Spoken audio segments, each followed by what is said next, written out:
സെക്കന്ദരാബാദിൽ സേവനമനുഷ്ഠിക്കുന്ന 68 വയസ്സുള്ള സിസ്റ്റർ അമലയെ തമിഴ്നാട്ടിലെ നാഗർകോവിൽ റെയിൽവേ സ്റ്റേഷനിൽ നിന്ന് കാണാതായി.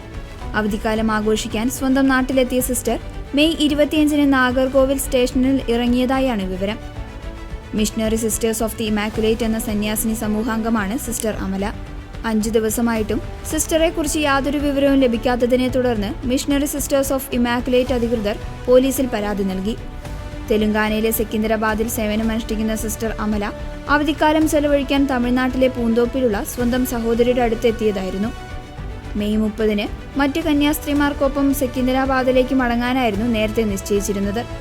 മെയ് 29-ന് യാത്രയുമായി ബന്ധപ്പെട്ട് സന്യാസിനി സമൂഹത്തിലെ അംഗങ്ങൾ വീട്ടുകാരുമായി ബന്ധപ്പെട്ടപ്പോഴാണ് ഞെട്ടിക്കുന്ന വിവരം പുറത്തുവന്നത്.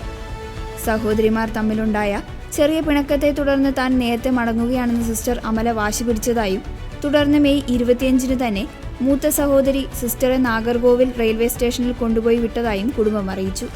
മെയ് 29-ന് വരാമെന്ന് സന്യാസിനി സമൂഹം നേരത്തെ അറിയിച്ചിരുന്നിട്ടും സിസ്റ്ററെ സ്റ്റേഷനിൽ വിട്ട വിവരം കുടുംബം അധികൃതരെ അറിയിച്ചിരുന്നില്ല. സിസ്റ്റർ അമലയ്ക്ക് ഓർമ്മക്കുറവുമായി ബന്ധപ്പെട്ട ചില ആരോഗ്യ പ്രശ്നങ്ങൾ ഉണ്ടെന്നും ഇതിനായി മരുന്നുകൾ കഴിക്കുന്നുണ്ടെന്നും പ്രൊവിൻഷ്യൽ സുപ്പീരിയർ സിസ്റ്റർ കാസ്പർ വെളിപ്പെടുത്തി. സിസ്റ്ററെ സ്റ്റേഷനിൽ വിട്ട മൂത്ത സഹോദരിയുടെ മാനസികാവസ്ഥയും പൂർണ്ണമായും തൃപ്തികരമല്ല. ഇതാണ് വിവരങ്ങൾ കൈമാറുന്നതിൽ തടസ്സമായതെന്ന് കരുതുന്നു. സിസ്റ്റർ അമലയുടെ മൊബൈൽ ഫോൺ നിലവിൽ സ്വിച്ച് ഓഫ് ആണ്. ഫോണിലെ ചാർജ് തീർന്നതാകാൻ സാധ്യതയുണ്ടെന്ന് അധികൃതർ ആശങ്കപ്പെടുന്നു. സിസ്റ്ററെ കണ്ടെത്താനായി കൊട്ടാർ പോലീസിൽ ഔദ്യോഗികമായി പരാതി നൽകിയിട്ടുണ്ട്.